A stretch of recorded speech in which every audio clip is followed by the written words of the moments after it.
And now, more of the KSFO Morning Show with Brian Sussman and Katie Green on Talk Radio 560 KSFO. 20 minutes past 7. Going into the break, I made reference to Mark Zuckerberg of Facebook fame, the guy who's happy for the nation to have open borders, but not his expansive estate. He's bought up the land around it. Boy, he's going to have a wall.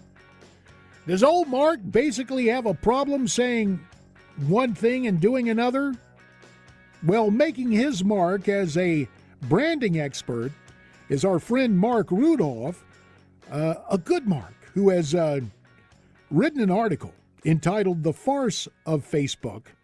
Our guest, Marc Rudov, branding advisor to CEOs, author and media commentator. You can find him, his books, and the Facebook article at marcrudov.com, MarcRudov.com. Spelling it out and welcoming to the KSFO Morning Show, Marc Rudov. Mark, welcome. Great to be back with you, JD. Yes, it is good. Usually, back in the day, it was Newsmax TV. Now, it's easier on everybody's eyes. They don't have to look at me, but they get to hear your words of wisdom.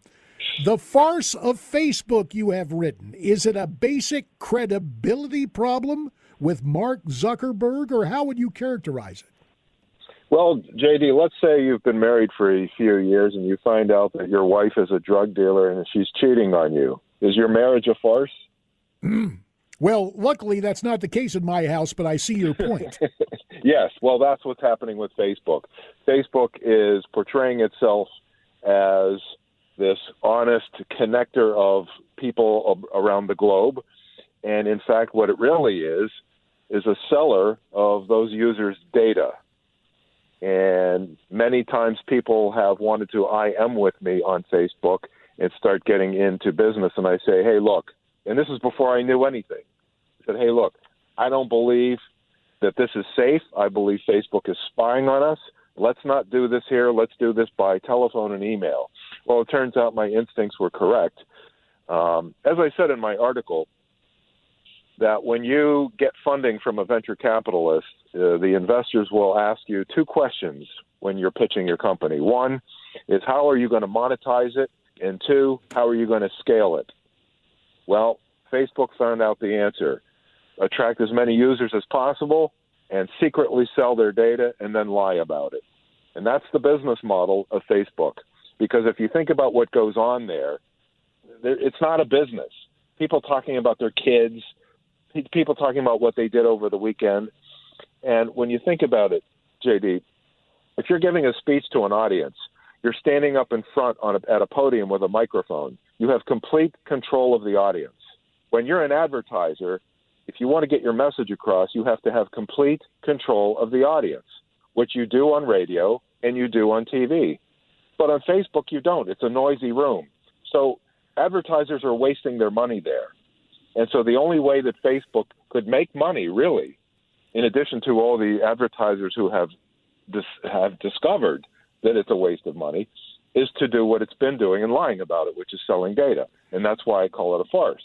And well, let me stop you right there, sure. Because you and I know that as in the realm of direct mailing, getting people's home addresses, putting them on a list in the same way email addresses, that whole business is there, and it's part of a revenue-producing model for any number of internet-related or internet sites, I guess we could say. The farce of Facebook is trying to deny it, but is there something, dare I say, more felonious? Are they doing anything else with the information they're getting their hands on, quote, spying on us, Mark? Well, there are many reports about that, how they track what we do in our daily lives. And, of course, you can extend that to Google as well. Google, I think, is even worse. But Google has a slightly different relationship with the users than Facebook does. But Facebook is, the main felonious activity is surreptitiously taking all kinds of user data and selling it so that others can make money off of it. And so, and the thing is that if Facebook had been upfront about it, then it wouldn't be such a problem. But Facebook has been lying about it. And then after Zuckerberg went to Congress this past summer and swore up and down, oh, we don't do that anymore, and users have complete control over their data.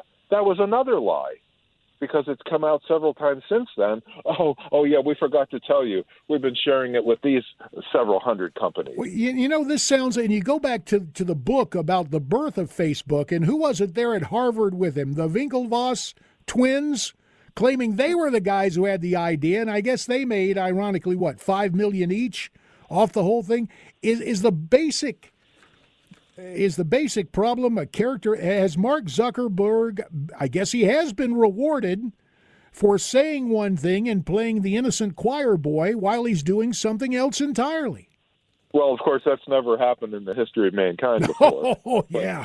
But of course, hey, it's not just Mark Zuckerberg. It's also Sheryl Sandberg.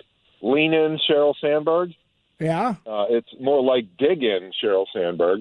As long as those two are at the helm of Facebook, Facebook will never recover. And let's talk about what a brand is. A brand is an emotional connection between a vendor and a customer. That's what it is.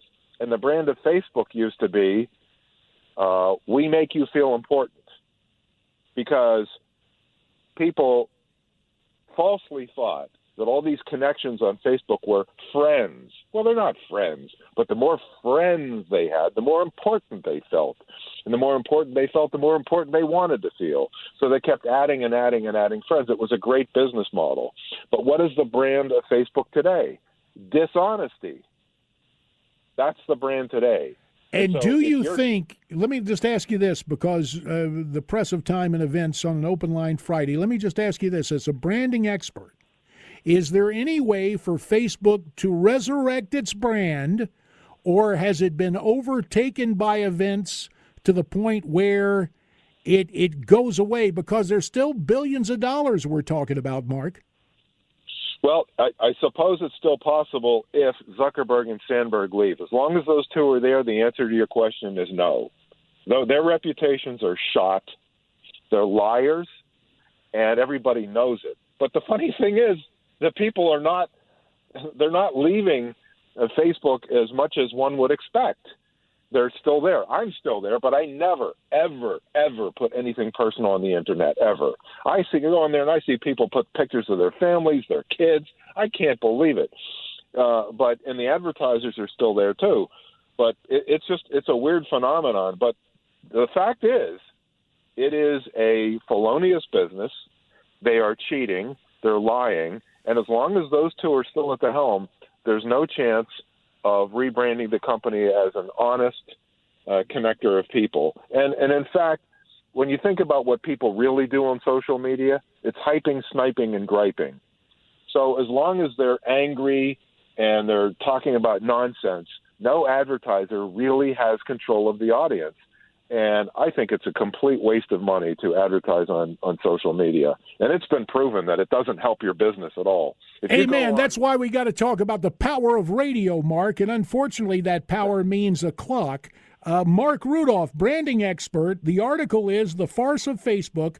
Our friend Marc Rudov, he hasn't friended Mark Zuckerberg, nor will he, but you can find out more about Mark himself, his books, and the Facebook article he wrote at marcrudoff.com, MarcRudoff. Mark, thanks for the time and the enlightenment.